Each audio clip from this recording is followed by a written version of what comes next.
What's up, guys? Got a new movie review for you, and this is going to be a little bit different than what I usually do. Ordinarily, when I make a video, I have to work from a whole bunch of notes just to make sure I stay on point and everything, and I'm not going to do that this time. This is all I've got for this video, because ordinarily when I do this, it just ends up eating up a lot of my day, and I got 3 videos to make this weekend. I got to review Lockdown, Impact on Monday, and I got to review this movie. So this time I'm just going to wing it, more or less. Just going to fly by the seat of my pants, and maybe it'll work, maybe it won't. I don't know, but I'll give it a shot. Anyway, Kick-Ass. This is not going to be a usual movie review for me, because this is not going to be a video about reviewing Kick-Ass. This is going to be a video about why Kick-Ass is awesome. Finally get to talk about a movie I freaking love, so let's do it. Anyway, for those of you who don't know, Kick-Ass is based on the Marvel comic book. This comic book right here. And it is awesome. Incredibly entertaining book. I know there's a lot of preconceived notions about comics. This is different. This is very adult, very dark, violent as all hell, gory, bloody, and loaded with dark humor. And I don't know how they managed this, but they did a really, really great job of translating this to the screen. I mean, this is probably one of the best comic-to-film adaptations that I've ever seen. I know there's a lot of there's some good ones and there's some horrible ones out there. I mean, X-Men was good, Iron Man was good. I know some people had issues with Watchmen. I thought Watchmen was really good. This is definitely one of the best, one of the most faithful adaptations. I think they got the tone almost perfectly, and that was a real sticking point with me. So I was very happy with that. Anyway, the basic story is, well, it takes place in the real world, and basically, there's no superheroes or anything, and superheroes exist in the comic books just like they do, in this world. Anyway, the main character, this guy Dave, gets it in his head that he wants to put on a superhero costume and go out and fight crime. The only problem is he has no superpowers, no weapons, no training or anything. And as you can imagine, it goes about as horribly wrong as it possibly could. But for reasons that only make sense to him, I guess, he decides to stick with it, and eventually he ends up in some pretty deep shit. I'm gonna try to avoid spoilers here. Basically, along the way, he runs into a bunch of people who had the same idea that he had. 2 of them being these 2 gun-toting costumed vigilantes, Big Daddy and Hit Girl. And oh man, can we please get a spin-off movie with these 2? Oh my god, Nicolas Cage doing the best Adam West impression ever, and Chloe Moretz as Hit Girl. Oh, by the way, Hit Girl completely runs away with this whole movie. I mean, she is awesome. I mean, imagine Hit Girl. Okay, imagine this badass, wisecracking anti-hero, sword-wielding, will chop your limbs off as soon as look at you, and he'll do it with a smile on his face and a song in his heart. Now take that anti-hero, put him in the body of an 11-year-old girl. That's Hit Girl. In fact, the best way I can think to describe this character is she's kind of like Deadpool in a lot of ways. I mean, if you cured Deadpool of his insanity and made him an 11-year-old girl, that would be Hit Girl. In fact, they actually nailed his character a lot better than the people who did Deadpool in the Wolverine Origins movie. I mean, if you were one of those people who walked out of the Wolverine Origins movie feeling like someone shit in your mouth because they just fucked up Deadpool so badly, see this movie.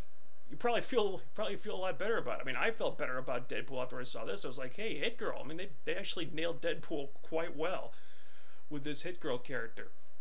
So that part was great. There's really only one complaint that I have about the movie, and unfortunately it's kind of a big one. You know that scene in the first Spider-Man movie, the scene at the end where he's at the graveyard, he's at Uncle Ben's grave, and Mary Jane comes over to talk to him, and they have this whole conversation where she's like, "Oh, Peter, there's only one person who makes me feel like I'm more than I ever thought I could be. It's you, Peter. I love you, Peter. I love you so much." And it is the corniest, cheesiest, sappiest fucking thing I think I may have ever seen in a movie. and that one scene almost completely ruined that whole movie for me. I mean, I had a lot of other problems with the Spider-Man movies, don't get me wrong, but that was the worst. And they have a scene in the Kick-Ass comic book that kind of mirrors that scene from the Spider-Man movie. It's at the end, where Dave decides to come clean to this girl he likes, Katie. Basically, this rumor spreads around their high school that he's gay. And he decides to let her believe that he's gay, because if she thinks he's gay, then he can be the gay best friend, he realizes. Because before, she didn't even know that he was alive. But if she thinks he's gay, that suddenly makes him interesting to her. And he realizes that he can use this to sort of hang around with her and be close to her and stuff, which he couldn't be before. So he just lets her believe it. And at the end of the comic, he decides to come clean with her. And he says, Katie, I'm not gay, I'm straight, I lied to you, I know I was wrong being a lie to you, but it was the only way that I could be close to you, and I did it because, Katie, I love you, I have feelings for you, I've felt this way forever, and I've felt so strongly about you for so long, and I really want us to be together, and I think you feel the same way about me, and basically, she gets pissed off at him for lying to her. She gets her boyfriend to beat the shit out of him. And then she emails him photos of her sucking the boyfriend's dick.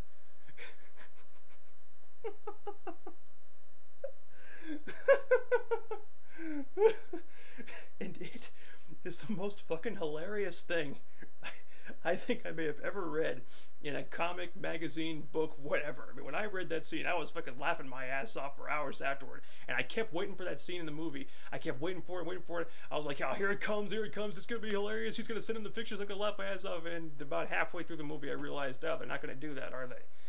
Yeah, they changed that part. They kind of went for the more traditional ending. I mean, you could probably guess what it is. And this was just one of those things where I felt like, oh, god damn, I wish they hadn't changed that. Because Kick-Ass, at its core, was always about deconstructing the classic superhero origin story. And what better way to do that than to have the superhero not get the girl at the end? And not only does he not get the girl, I mean, she completely shits on him in an absolutely hilarious way. And